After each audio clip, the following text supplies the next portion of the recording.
ሰዎች ውስጣቸው ያለው መንፈስና ራሳቸውን ለይተው ያውቁ። የመጀመሪያው ትልቁ ነገር እኔን የሚመራኝና የሚነዳኝ መንፈስ የትኛው ነው? ቅዱሱ ነው እርኩሱ ነው ወይስ ሁለቱ ተፈራርቀው እየወጡ እየገቡ ጆካ እየመታው ልውጥውጥ የሚለው ባህሪያችን እንደ እስስ ይሄ አንድም ከቤተሰብ አምልኮ በዘር የሚመጣ ነው በንስሐና በስጋው ደግሞ ያልታተመና ያልጠፋ። ሁለተኛ ራሳችን በመናመጣው አድርጉ ያለንን ክርስቶስ ወይ እግዚአብሔር አምላክ የፈጠረን አምላክ አድርጉ ያለንን ባለማድረጋችን ወይም አታድርጉ ያለንን በማድረጋችን ራሳችን የመጣ ነው። ሶስተኛ በክፋት በመቀኝነት በሸር ባንተ በመቅናት ሰዎች ከቤተሰብ ጀምሮ ሊሆን ይችላል ክፉ መንፈስ ያደረባቸው አንተ ላይ በሚያደርጉት ክፉ መናፍስትን በመላክ ህይወትን መንገድን እድልን ዘመንህን ለማበላሸት በእነዚህ በሶስቱ ይሄን ወጥቼ በመመስከሬ ሚሊዮኖች ተጠቅመዋል። ያደረኩትም ለዚህ ነው። መጽሐፍ ቅዱሳዊ ነው።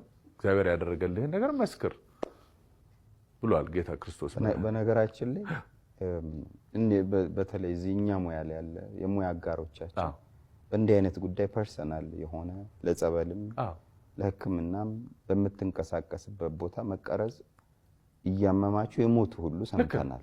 በቃ በሞት ይሻለኛል እንጂ የሰዎች መሳለቂያ ካልሆነ የሚል እንደዛ ተሰምቶ ያውቃል። ያ ነገር ባልተቀረጸ ኖሮ ቅድም ያወራናት የሆሊውድ ያቺ የትዕቢቷ መንፈስ የዲያብሎስ ነች። ስልጣንህን ዝናህን እሷን ካልገደልክ በቃ በሽተኛ ተይዛል ባውሬው መንፈስ። እቺ መኮፈሷ ላይፍንም አክቲንግ እንትንም እንጂ ብትለው ስራም አክቲንግ ላይፍም አክቲንግ አድርገህ የምትኖር ከሆነ አከተመ ፍፄ። ጭብጨባ እንዳያጠፋ ሰው መሆንን አትርሳ፣ ሟች መሆንን አትርሳ። ንጉሥ ሆይ ይሄ ለእኔም ይሰራል፣ ለአንተም ይሰራል፣ ለሁሉም የሰው ልጅ ይሰራል። ትዕቢት ይቀድመው ለውድቀት። ዲያብሎስን የጣሉት ትዕቢት ነው።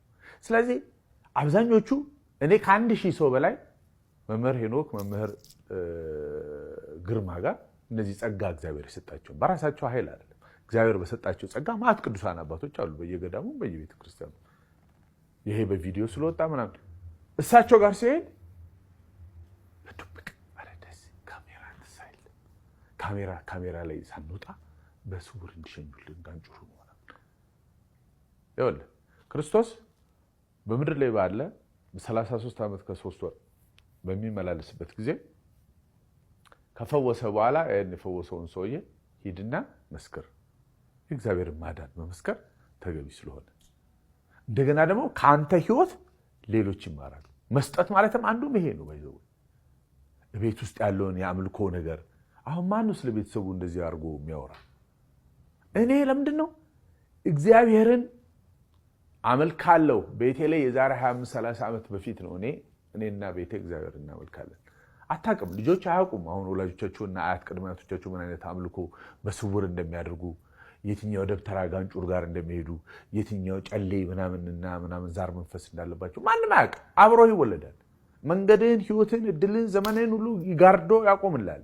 አይነ ጥላ ምናምን መተት ሲገባልህ ያው የገባ ጊዜ የዛኔ ትመጣለህ። ስለዚህ ምንም ቁጭት የለኝ እንደውም መደሰትበት ፍፄ I'm really very happy የክርስቶስን ስራ እንዴ እና ታዲያ እሱን ለመምሰል ለመሆን መፈለግ ይሄ አሁን ትዕቢት ሊመስል ይችላል በሌሎች ዘንድ፣ ግን እኔ በፍጹም ትህትና ነው ይሄን የምናገረው።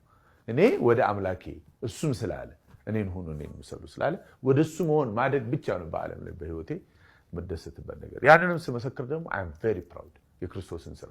አንዳንዱ እንደውም ጋንጭሩ እዛ ላይ አትቀረጸኝ ብሏል። ባይዘው ወይ ፍፄ አሁን አንተ ፊልምና ካሜራ ነው ምንድነው ያልከው? ፎቶና ጋንጭሩ አልቀረጽም ብሎ በ6 የአርሴ ማለት ነው የታሰረልኝ። ባይዘው ወይ ቀኑም 7 ዓመተ ምህረቱም 2007 ቤተክርስቲያኑም ስላሴ 7 በ7 የተደረጉ ሌላ ምን ነገሮች አሉ ሚዲያ ላይ ተነገረ ማለት ነው። በጣም የሚገርመኝ ቁጥር ነው የስላሴ ሚስጥር እና በ6 አስሮልኝ ክፉ መንፈስ በነጋታው ትሸኛለህ ተብሎ ምን ያደርግ ጥሩ ነው።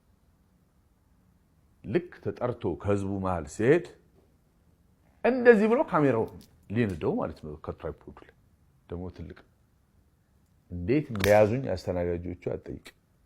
ከዛ ጋር እዛ ጋር ሄደ። ክፉ መንፈስ ውስጥ ያለውን ነገር ካላወቅ መንገድህን እድልን ህይወትን የሚያበላሸው ያወኩት አንድ ካሜራው ላይ እንደዚህ ያለ ይኸውልህ አልቀርጽም ማለት ና ተንበርከክ ተብሎ በመቁጠሪያ አንዴ ቷ ሲያደርጉ ብታይ ይኸው ልቤ ሰተት ትላለች። ተንበርከከን እንደዚህ ያለ አልቀርጽም አትቀርጸኝ አለ። ለምን ትላንትና ደግሞ ሲጠይቅ ስራው ምንድነው እሳቸው አያውቁም። ምን ልሆን የዛኔ ደግሞ 27 ፊልም ነው የደረሰው 27 ፊልም ሰርቷል ታዋቂ ምናምን ነው ተብሎ እንደ ትላንት ለፍልፏል።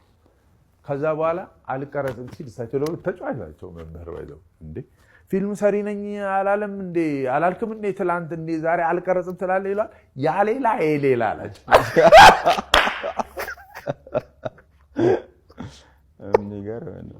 እና አንተ ውስጥ ሆኖ እድልህን መንገድህን ነገ የሚመጣውን ያውቃል። ለካ ከተቀረጸ ይሄ ተአምር ልመሰክር ነው የእግዚአብሔር አዳኝነት ሊገለጥ ነው ሰው ሁሉ ያን ተከትሎ ሊመጣና ሊድን ነው። ያንተ ዝና ለሌሎች ህይወትና ድህነት ካልሆነ ለጥፋት ከሆነ ምን ይሰራል? ለኃጢአት ለመስራት ከሆነ ምን ይሰራል? ስለዚህ ያንን ያውቃል እሱ ማለት ነው። እኔ ውስጥ ሆኖ አልቀረጽም ያለው ያው ወጥቶ እንደሚታይና ብዙዎች ወደ 1.4 ነው 1.5 ሚሊዮን ህዝብ ነው እኮ ያየው አሁን ባለፈው ሳይሆን እና ማይነግረኝ ሰው የለም በየሄድኩበት ደሴ ያንተን ምስክርነት ካየን በኋላ እኛም ራሳችንን ውስጣችንን ቤተሰባችንን መመርመር ጀመርን የሚሉ በሺዎች የሚቆጠሩ ሰዎች ገጥሞኛል all over ኢትዮጵያ the world። እና ይሄን ስታይ እኔ እኮ መያዜንና አንደኛ በጣም የምጣላቸው ሰውዬ ናቸው። ለካ የመጀመሪያው ገና ክፉ መንፈስ በውስጥ የመኖሩን ሰዎች ማላቃቸውን ሰውዬ ይሄው ቃል ለምድርና ለሰማይ የምወደውን ቅዱስ ሚካኤልን ማላቃቸውን ሰውዬ ቤት ውስጥ ቪዲዮአቸው ሲከፈት እኔ ሰውዬ ዝጉ እያልኩ ምጮህ ነገር እስከ ዛሬ ይገርመኛል። ሳላውቃቸው ትምህርቱን ሳልሰማ ሳላይ ወይ መጽሐፍቶቻቸውን ሳላንም ስለተከፈተ ብቻ አንድ ጊዜ እንደውም ትዝ ይለኛል እስጢፋኖስ ሄጄ የሳቸው ጉባኤ ፍፄ አንቀጥቅጦ ከግቢው አስወጥቶ አባሮኝ ሄጄ ያውቃል ሳልጠጋ ወደ ጉባኤው ወደ ምናምን። ለዚህ ነው ሰዎች እባካችሁ ህይወታችን ውስጥ ተደብቆ ዘመናችን መንገዳችን ድላችን የሚበላ ስራችንን ታርጌቶቻችንን ማሳካት ግቦቻችን ምንፈልገው የሚያውከን ርኩስ መንፈስ ውስጣችን መኖር አለመኖሩን ሁሉ ጊዜ ቼክ ማድረግ ያስፈልጋል። በቅዱስ ቃሉ በጾም በጸሎት በመናም አታቆም። አሁን አብዛኛው ጠላት ከውጫዊ ይመስላል። አብዛኛው ጠላት ውስጥ ተደብቀ that's why በምን አውቆ ለካ እንዳልድን ነው ለካ ወደ ሞት እየሄድኩ ነው። እኚህ ሰውዬ ጋር ያለው ጸጋ እኔን እንዳይጠቅመኝ የእግዚአብሔር ማዳንና ኃይል በእሳቸው ላይ አድሮ ሌላ እንዳይገለጥ ለካ ወደ መቃብር ደግሞ ሁኔታም እንደዛ ነበር።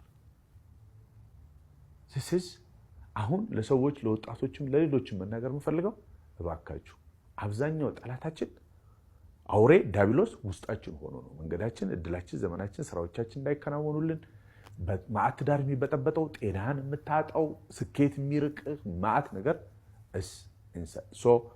ልዩነቱን እንወቁ። እንደውም አንዳንድ ጊዜ በሆነ መሳሪያዎች የተለያየ ሳይንቲስቶች ሲያወሩ የምትሰማው የራስህ ጥላ መንፈስ ውስጥ ጋር ያለው በሚገለጽ አይነት መንገድ የሚያወሩት ያን ማወቅ ያስፈልጋል። ደሳሌ ጋር በፖለቲከኞች ቋንቋ ግምገማ መቀመጥ አለበት። ደሴ እንዴንሽ መንፈሳዊ ህይወትሽ ላይ ከሰዎች ጋር ያለ ግንኙነት ያ ሲሆን ነው ይቅርታ የምትጠይቀው ዝቅ የምትለው ትህትና የሚኖርህ ኦኬ ለካ እንዲህ ነበርና